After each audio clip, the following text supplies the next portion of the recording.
साथीहरु नमस्कार। परीक्षा नजिकिएको कारणले गर्दा एक्जाम ओरिएन्टेड क्लास रहेको छ आजको। आज हामीले कक्षा कोठा व्यवस्थापनको बारेमा छलफल गर्न गइरहेका छौं। यस भिडियोलाई लाइक गर्नुहोला, शेयर गर्नुहोला र च्यानललाई सब्स्क्राइब गरी बेल आइकन पनि थिचेर परिवारको सदस्य बन्नको लागि आग्रह गरे। अब सुरु गरौँ। कक्षा कोठा व्यवस्थापनको महत्व। कक्षालाई रमाइलो र आकर्षक बनाउन, कक्षाको भौतिक व्यवस्थापनलाई समेत ध्यान दिई उपयुक्त किसिमले शिक्षण गर्न, सामूहिक छलफल र व्यक्तिगत सहभागिता बढाउन, कक्षालाई अनुशासित एवं मर्यादित बनाउन, शिक्षण प्रक्रियालाई प्रभावकारी बनाउन र समावेशी कक्षा शिक्षण गर्नको लागि। अब साथीहरु, कक्षा कोठा व्यवस्थापन अन्तर्गत कक्षा कोठाको भौतिक व्यवस्थापनको बारेमा हामीले छलफल गर्नेछौं। कक्षा कोठाको भौतिक व्यवस्थापन अन्तर्गत विद्यालयको भवन, कक्षा कोठाको आकार प्रकार, प्रकाशको व्यवस्था गर्ने, कक्षा कोठामा हावा, प्रकाश, बत्ती, विद्यार्थी हलचल गर्ने ठाउँ आदिको व्यवस्थापन गर्ने, शिक्षक घुम्न मिल्ने ठाउँ आदिको संयोजन गर्ने, बसाई व्यवस्थापन गर्ने जस्तै लहरे, गोलाकार, यू आकार, भी आकार आदिको व्यवस्थापन गर्न सकिन्छ। कक्षा कोठाको आकार र क्षेत्र अनुसार विद्यार्थी संख्या रहनुपर्ने। यसमा शिक्षा नियमावली अनुसार प्राथमिक तहमा 0.75 वर्ग मिटर र निम्न माध्यमिक र माध्यमिक तहमा 1 वर्ग मिटर प्रति विद्यार्थी क्षेत्रफल रहनुपर्ने पर्दछ। विद्यार्थीको अनुपातमा फर्निचरको व्यवस्था मिलाउने। यसमा प्राथमिक तहमा डेस्क 20 इन्च, बेन्च 16 इन्च र माध्यमिक तहमा डेस्क 26 इन्च र बेन्च 20 इन्चको हुनुपर्ने व्यवस्था रहेको छ। त्यसपछि उचित उचाइमा उपयुक्त आकारको शैक्षणिक पाटीको व्यवस्था गर्नुपर्ने र कक्षा कोठाको उचाइ 9 फिट हुनुपर्ने। त्यसपछि कक्षा कोठा व्यवस्थापन अन्तर्गत शैक्षणिक व्यवस्थापनमा शैक्षिक सामग्रीको व्यवस्थापन, कक्षा कोठाको सजावट, कालो पाटीको व्यवस्था, समूह व्यवस्थापन। यसमा समान क्षमता, मिश्रित क्षमता, एउटै गाउँ वा समुदाय, रुचि, सामाजिक छ्यासमिसे आदिको व्यवस्थापन गर्नुपर्ने।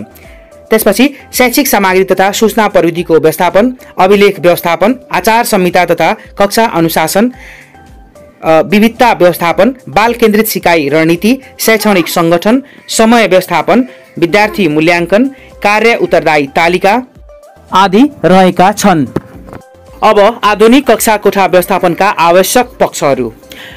योजना, कक्षा कोठा भित्रको संगठन, भौतिक वातावरण, मनोवैज्ञानिक वातावरण, सञ्चार र सूचना प्रविधिको प्रयोग, पृष्ठपोषण उपचारात्मक शिक्षण, अभिलेख व्यवस्थापन, सामाजिक विविधताको व्यवस्थापन, शैक्षिक सामग्रीको व्यवस्थापन आदि इत्यादि यसभित्र रहेका छन्। अब कक्षा कोठा व्यवस्थापनका आवश्यक गतिविधिहरू। मायालु वातावरण हुनुपर्ने, रमाइलो सुरुवात, उत्प्रेरणा, कक्षा सहभागिता, अतिरिक्त क्रियाकलापको व्यवस्था हुनुपर्ने, कक्षा व्यवस्थापन, सामाजिक विविधताको व्यवस्थापन आदि हुनुपर्ने।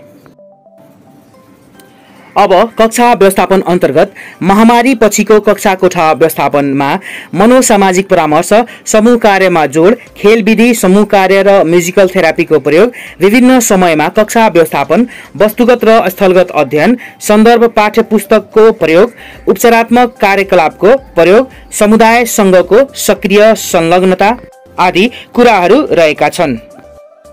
अब साथीहरु, के गरी आधुनिक कक्षा कोठा व्यवस्थापन गर्न सकिन्छ? यसमा वैज्ञानिक रूपमा सूचना प्रविधिको प्रयोगसँगै समाजका विविधतालाई समेत ख्याल गरी शिक्षण प्रक्रियालाई सघाउने विविध प्रकारका व्यवस्थापकीय पक्षलाई आधुनिक कक्षा कोठा व्यवस्थापनको रूपमा लिइन्छ। आधुनिक कक्षा कोठा व्यवस्थापन बालमैत्री, मनोविज्ञानपूर्ण र स्थायीय परिवेशको चित्रण गरिएको हुनुपर्दछ। अब मनोवैज्ञानिक व्यवस्थापन। कक्षामा विद्यार्थीमा देखिने संवेगात्मक व्यवस्थापनलाई मनोवैज्ञानिक व्यवस्थापन भनिन्छ र यसलाई उचित व्यवस्थापन पनि बन्ने गरिन्छ। यसमा साथीहरु सुरक्षा, विद्यार्थीको उत्प्रेरणा र मनोबल, तनाव तथा संवेग व्यवस्थापन, समतापूर्ण व्यवहार, बहर बौद्धिकताको आधारमा सिक्ने वातावरण अर्थात् स्वस्फूर्त रूपमा आफ्नै बौद्धिकताको आधारमा सिक्ने वातावरणको व्यवस्थापन हुनुपर्ने, असामाजिक व्यवहार नियन्त्रण, डर, त्रास, झगडा आदिको निर्मूलीकरण, विशेष सिकाइ क्षमता भएका विद्यार्थीलाई विशेष अवसर र प्रोत्साहन प्रदान गरिदिने खालको वातावरण तथा त्यस्तो किसिमको व्यवस्थापन गर्नुपर्ने देखिन्छ। अब अन्त्यमा साथीहरू के हो त कक्षा कोठा व्यवस्थापन भन्ने प्रश्नको जवाफमा हामीले केही परिभाषाहरूलाई हेर्न सक्छौँ। यसमा शिक्षण सिकाइका लागि उपयुक्त तौर तरिकाले कक्षा कोठालाई सुव्यवस्थित गर्नु नै कक्षा कोठा व्यवस्थापन हो। कक्षा कोठालाई बालमैत्री शिक्षण सहजकारी आकर्षक उपयुक्त वातावरणयुक्त व्यवहारिक मनोरञ्जनयुक्त बनाउनु नै कक्षा कोठा व्यवस्थापन हो।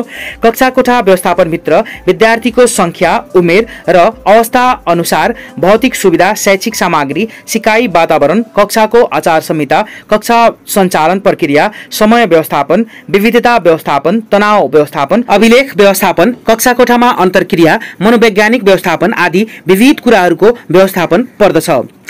कक्षा कोठा व्यवस्थापन सम्बन्धमा तपाईको धारणा स्पष्ट भएको होला भनेर आशा गरेका छौँ। साथीहरू यो भिडियोलाई लाइक गर्नुहोला शेयर गर्नुहोला र आफ्नो प्रतिक्रिया अवश्य दिनुहोला। तपाईको कमेन्टले हामीलाई ऊर्जा प्रदान गर्ने गर्दछ, त्यसैले आफ्नो प्रतिक्रिया कमेन्ट मार्फत हामीलाई दिनको लागि हामीले आग्रह गरिरहेका छौँ। साथीहरू च्यानलमा नयाँ हुनुहुन्छ भने च्यानललाई सब्स्क्राइब गरी र बेल आइकन पनि थिची परिवारको सदस्य बन्नुहोला र नेक्स्ट सेसनमा पुनः भेट हुने नै छ। अहिलेको लागि धन्यवाद।